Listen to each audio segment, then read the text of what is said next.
Memasuki masa peralihan cuaca, musim pancaroba mengintai bisnis pembudidaya ikan. Cuaca yang tak menentu membuat pembudidaya kesulitan menjaga kondisi kolam.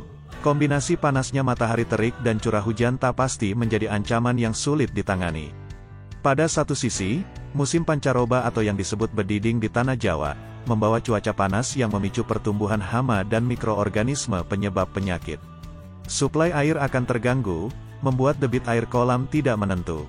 Di sisi lain, curah hujan yang tidak pasti dan datang tiba-tiba juga mempengaruhi keseimbangan kondisi air, mengubah pH, debit, bahkan suhu air di dalam kolam. Kombinasi panas dan dingin ini membuat suhu air kolam menjadi fluktuatif, memancing stres pada ikan lele dan menjadi tempat tumbuh kembang yang cocok untuk bakteri dan hama. Padahal ikan lele tergolong ikan yang memiliki daya tahan tinggi di berbagai kondisi, namun ketika pancaroba ikan ini juga mengalami dampaknya. Lantas, apa yang bisa dilakukan pembudidaya untuk melindungi bisnisnya dari ancaman musim pancaroba ini? Mengingat permasalahan yang muncul setiap tahun ini, maka sobat perlu memahami panduan yang tepat untuk membantu melewati musim pancaroba ini.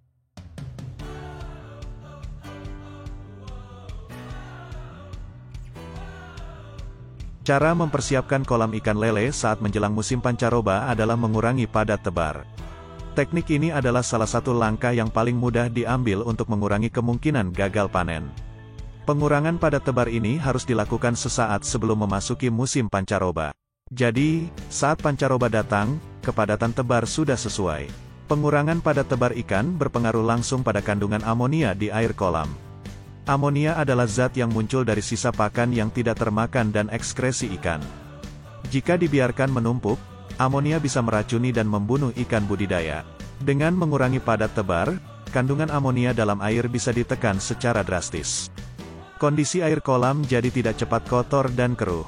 Tidak hanya itu, ikan juga lebih leluasa bergerak di dalam kolam karena kepadatannya yang rendah.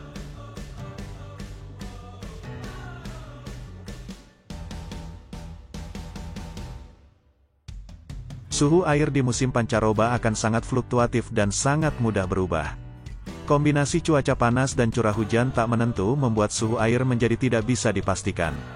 Sumber air yang terputus atau hilang juga mempengaruhi kondisi kolam. Padahal, suhu air adalah komponen yang penting dalam berbudidaya ikan.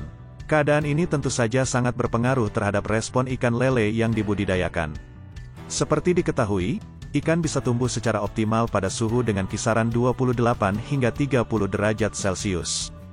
Jika suhu air di atas atau di bawah ambang batas optimum, maka pertumbuhan ikan lele akan menurun, bahkan akan berhenti jika terlalu ekstrim. Alasan penting mengapa suhu air menjadi komponen yang harus selalu diperhatikan oleh pembudidaya ikan lele di musim transisi ini. Yang pertama adalah karena perubahan suhu yang fluktuatif dapat membuat ikan lele tertekan dan menurunkan daya tahan tubuhnya, membuatnya lebih mudah terserang penyakit atau bahkan mati.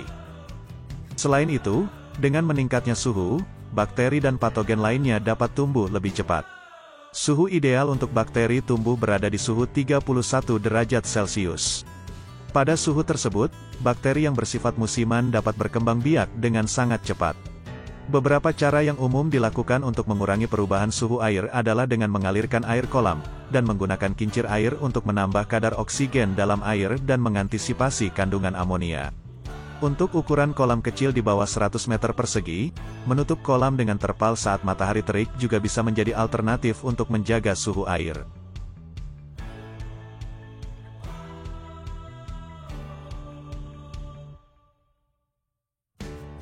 Ikan lele yang tidak dirawat dengan baik dapat dengan mudah terserang stres. Dampak stres pada ikan lele adalah menurunnya daya tahan tubuh ikan, berkurangnya nafsu makan, bahkan kematian. Selain suhu, parameter air lainnya seperti pH dan debit juga berpengaruh pada kondisi ikan. Menjaga parameter-parameter tersebut agar tetap stabil adalah salah satu kunci bertahan di musim pancaroba. Selain kondisi air, metode menebar benih ikan ke kolam juga dapat menghindarkan stres pada ikan. Lakukan penyesuaian suhu dan kondisi air sebelum melepas bibit ikan ke dalam kolam.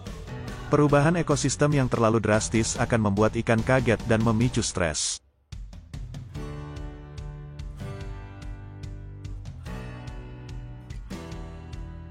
Pemberian vitamin dan probiotik dalam proses budidaya ikan lele bukanlah hal yang asing. namun keduanya menjadi penting dalam mempertahankan budidaya di musim pancaroba. Memberikan vitamin atau suplemen pada ikan lele dapat meningkatkan daya tahan tubuh ikan di masa perubahan musim, yang memang membawa banyak ancaman dalam bentuk fluktuasi suhu dan penyakit. Dengan meningkatnya daya tahan tubuh, ikan dapat melawan serangan penyakit dan perubahan kondisi dengan lebih baik. Pemberian probiotik juga bukan tanpa alasan. Probiotik membawa manfaat pada kondisi air dan tubuh ikan. Probiotik dapat menyeimbangkan ekosistem air sehingga bakteri patogen tidak mudah tumbuh dan berkembang. Bagi tubuh ikan, probiotik juga dapat meningkatkan sistem imunitas, memperlancar pencernaan dan penyerapan nutrisi, serta turut menyeimbangkan ekosistem di dalam tubuh ikan itu sendiri.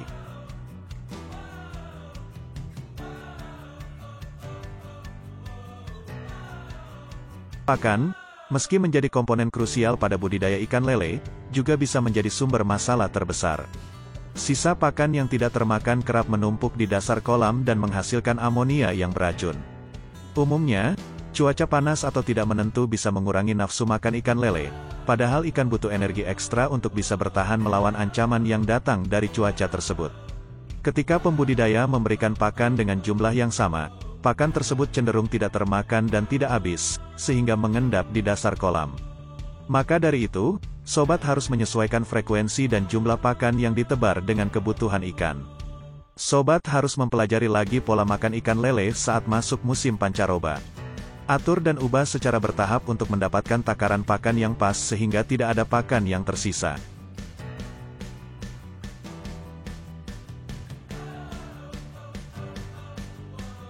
Jika diperhatikan, untuk menghadapi musim pancaroba, bukan pakan ikan yang menjadi masalah, tetapi lingkungannya. Hal ini termasuk kondisi sekitar kolam, air dan kebersihannya. Oleh sebab itu perlu dilakukan langkah-langkah khusus untuk meningkatkan nafsu makan serta kekebalan ikan. Semoga informasi dalam video ini bermanfaat bagi sobat semua. Terima kasih dan sampai jumpa lagi.